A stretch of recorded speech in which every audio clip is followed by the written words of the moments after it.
The Cape economy is expected to take a major knock. This is following the implementation of the U.S. tariffs. The province's automotive industry, a key driver of exports and jobs, has warned that it will be among the hardest hit sectors. Mercedes-Benz South Africa in East London has raised concerns about the future of its production plant.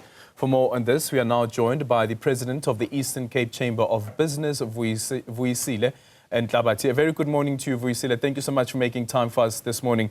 I saw a report earlier on this week indicating that South Africa's exports, this is now vehicle exports to the US, has plummeted by 82% in the first quarter of the year, and immediately thought about what this means for the Eastern Cape.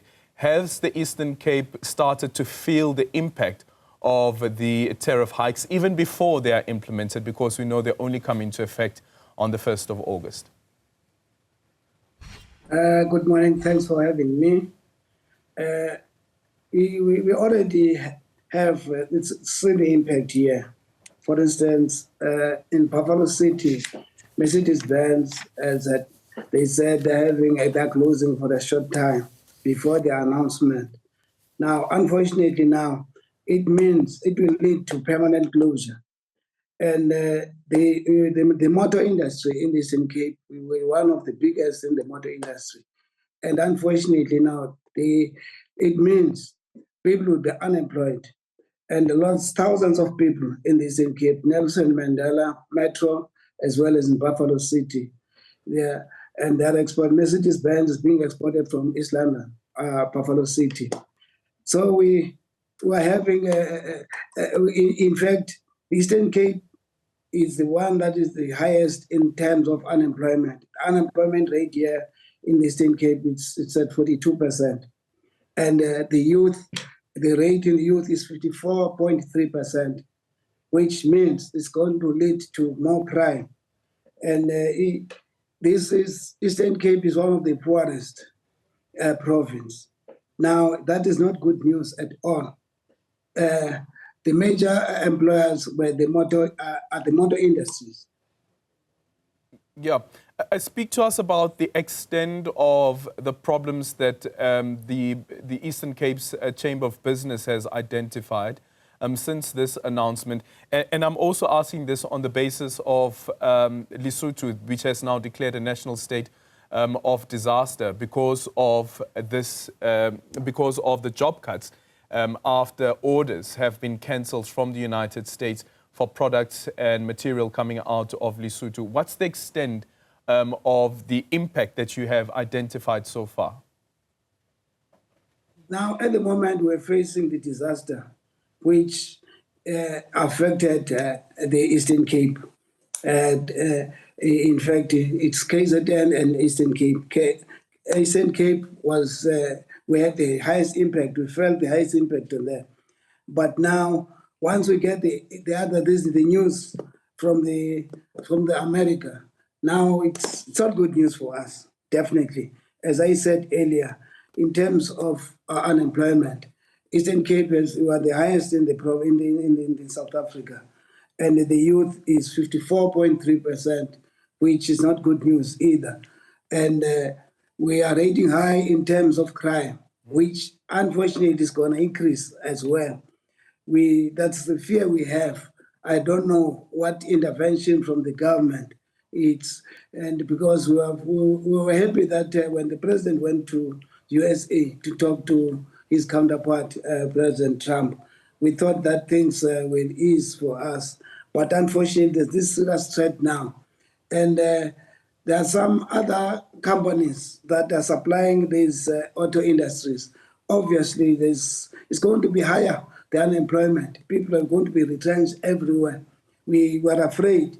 And I don't know. We're coming from the disaster. We're coming from load shedding. We're coming from crime. We're coming from everything that was not right here.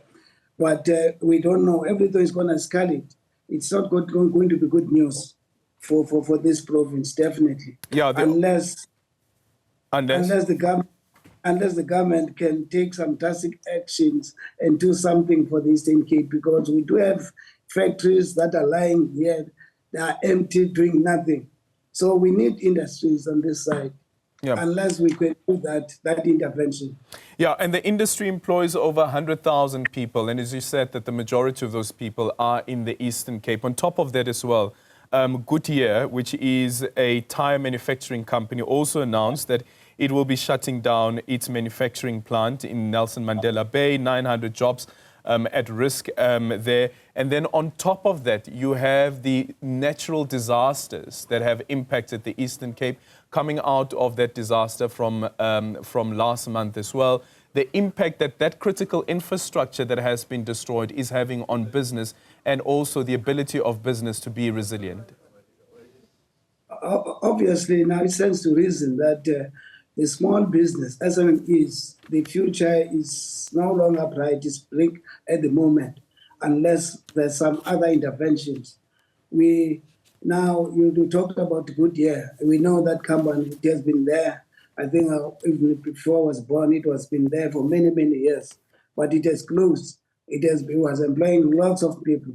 Now, we don't know what's going to happen, but the future, it's not good. It's not looking good anyway, unless something that's focused on this. And if you talk about infrastructure was never good. The government, Eastern Cape government, was trying to focus on this side and to improve the infrastructure, but things are worse now. The government talks about money that is not there, but now they need to refocus, and if they want these people to survive.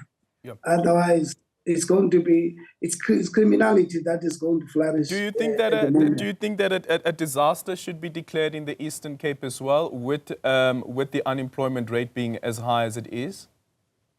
Definitely, it has to. It has to. If I talk about the figure, these are latest figures. Now, it has to, and this is going to increase. You can imagine if the youth is 54%, what's going to happen when thousands are losing jobs at the moment? If it's 42%, what is going to happen? And now it means the figures are going to be very scary. And if that's scary, now the crime, which in fact, the crime, it's something that is not sitting well for the business people. Business people are under siege at the moment. But now, once these things happen, as they are happening now, it's going to be worse. I don't know. I don't know. Yeah, we don't know, and we wait to see what the political leaders, what sort of intervention they are able to bring. It is heart-wrenching. I'm very, very concerned, I have to say, about the Eastern Cape and the prospects for success for that province, considering the natural disasters. But also on the other end, you have this 30% tariff increase that will come into effect on the 1st of August. And then on September, the potential of losing out on that AGOA status. Thank you so much for making time for us.